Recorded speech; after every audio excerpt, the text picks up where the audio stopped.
Hi guys, in this video I'll give you a quick update on the state of the hull. I'll also take you leak hunting, and last but not least I'll show you a product I'm very excited about. As you can see, I'm still suffering from the much dreaded paper pusher arm syndrome.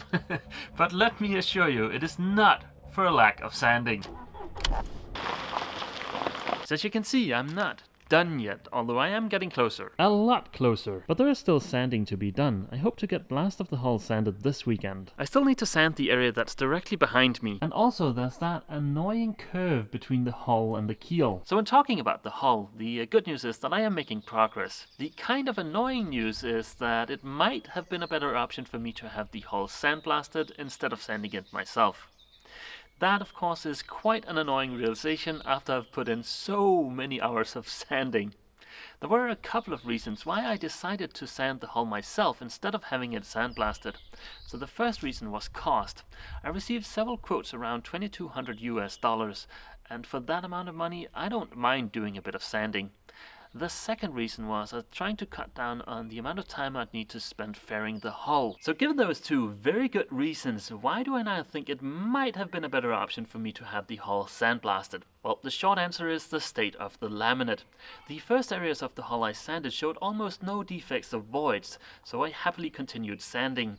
Since then, I've been washing the hull daily as a part of the process to dry out the hull, and I know that sounds a bit counterintuitive, but I'll go into more detail in the dedicated Osmosis video that's coming up. So a byproduct of me washing the hull is that I've gotten rid of all the dust that covered up the hull, and that in turn has revealed the true state of the laminate.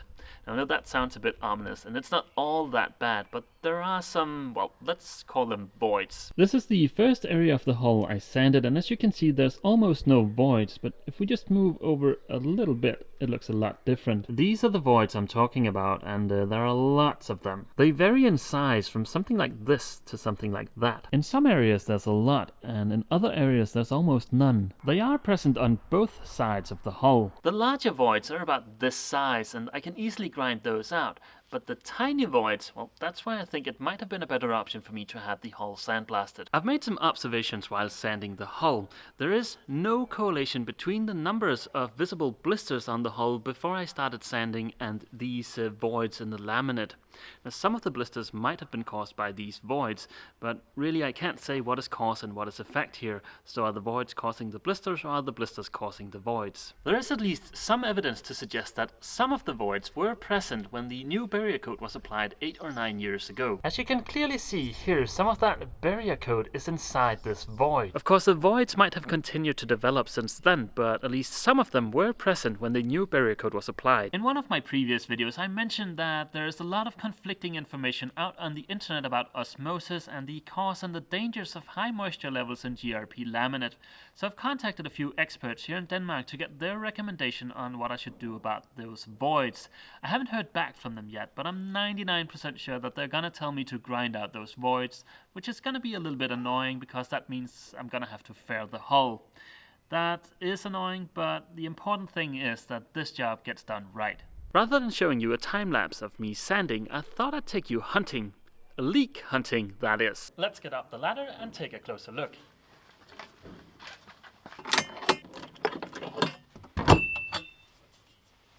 Right here underneath me is the bilge, and I've noticed a bit of rainwater in there. How do I know it's rainwater? Well, my parents always told me as a small boy, if you're not gonna taste it, how do you know you won't like it? Well, that and the fact that the boat is up on the hard. So last weekend I dried out the bilge and I lined every possible entrance into the bilge with some paper towel. I did that to help me trace where the water's coming from.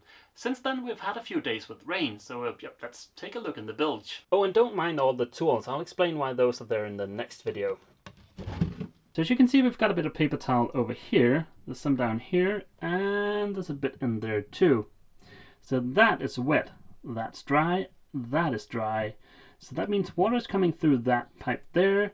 And also there's another piece in here which is wet also. So water's coming in from the pipe over here and from underneath the engine, which is that way. Now that we are on the topic of my bilge, there's something down here that's a bit odd to me. That's this wooden plug here.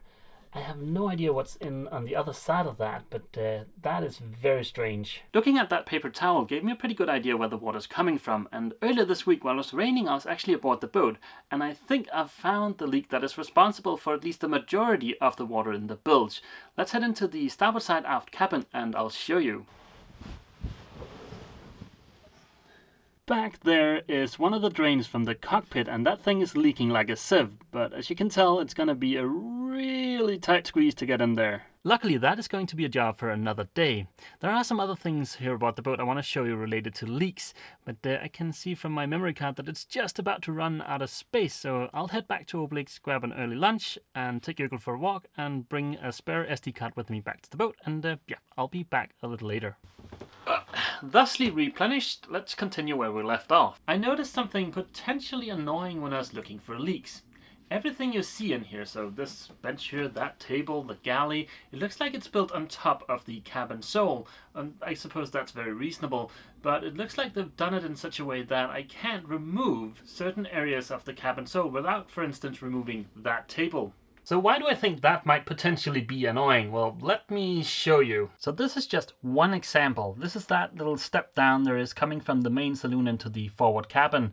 So I removed this part of the cabin sole, that lifts right out. But underneath here, I found standing water. So on the other side of this, I found standing water, and you can see that small hole there. I assume that's there to allow water to drain, but as you can see, there's room for a lot of water in there. So there's no easy way for me to access the area that's underneath here. You might be wondering why I'd want to access an area like that in the first place. Once the boat goes back in the water, I want to make sure that the inside of the hull is as dry as I can possibly make it. So I want to make sure that there's no condensation in there. And I'll get back to why that is in the dedicated Osmosis video. But now that we're on the topic of kind of bad designs, there's something else I want to show you. The next thing I want to show you is out in the forward cabin. The grey pipe you see here, that's used to drain whatever ends up in the chain locker into the bilge. Now, I don't really like that idea. I'd much rather have the chain locker drain directly overboard. But that's not really what I wanted to show you. What I wanted to show you is the fact that there's no way for water to drain from this area here down into the bilge, which is kind of unfortunate because there is actually a leak somewhere up on this side of the boat. This hose here that connects to this pipe, well, that's the drain from the shower, so that means any shower water is going to end up in the bilge too. And I don't really like that solution either, so as you can see, there's plenty of projects to keep me busy, which is a good thing. But for now, I will focus on the hull, anything that leaks, so that's the port lights and the drain from the cockpit and whatever else I can find that leaks, and of course putting in a heat source. The rest will have to wait. In the beginning of this video I mentioned that I wanted to show you a product that I'm very excited about, and this is that product. This is my new 50 amp 12 volt charger. This thing is supposed to be the bee's knees. Sadly, I don't have all the bits and pieces to hook this thing up just yet. They're on their way, they haven't arrived yet.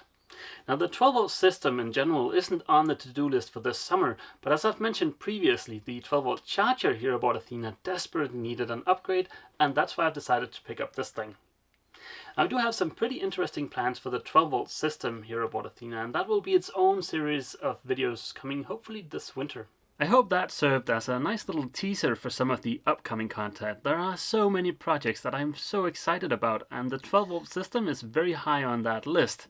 But alas, for now it is back to sanding. Hopefully at some point during the summer the hull will have dried out enough so that I can apply a new barrier coat, and I've almost settled on what product to use.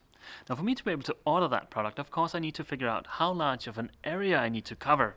A few weeks back I eyeballed that area to around 40 square meters, but let's go ahead and grab some measurements just to check that. Now I have the measurements I need, and apparently this is a semi-accurate way of estimating the size of the area, at least for the kind of hull that I've got. So we'll take the beam of the boat, which is 4 meters, and we'll add that to the draft, which is 1.6, so that's 5.6, and we'll multiply that by the length of the waterline, which in my case was 10.5, so that's 56 plus 2.8, so that's 58 plus 58, 58.8, so we'll multiply 58.8 by 0.75, that is, well, we'll subtract a quarter of that, so a quarter of 58.8, that's 4 14.7. 58.8 minus 14.7, that's 44.1 square meters. So yeah, I guess I'll order enough barrier coat to cover, let's say, 50 square meters, and I should have plenty. Well guys, I can't really postpone it anymore. I gotta get back to sanding, and I'll spare you that misery and just end the video here. Now, I do plan on uploading this video tonight, and that means I should be able to find a couple of hours tomorrow for answering comments. So please feel free to leave a comment down below. They always bring a smile to my face. Other than that, I guess that's it for this video, guys. See you!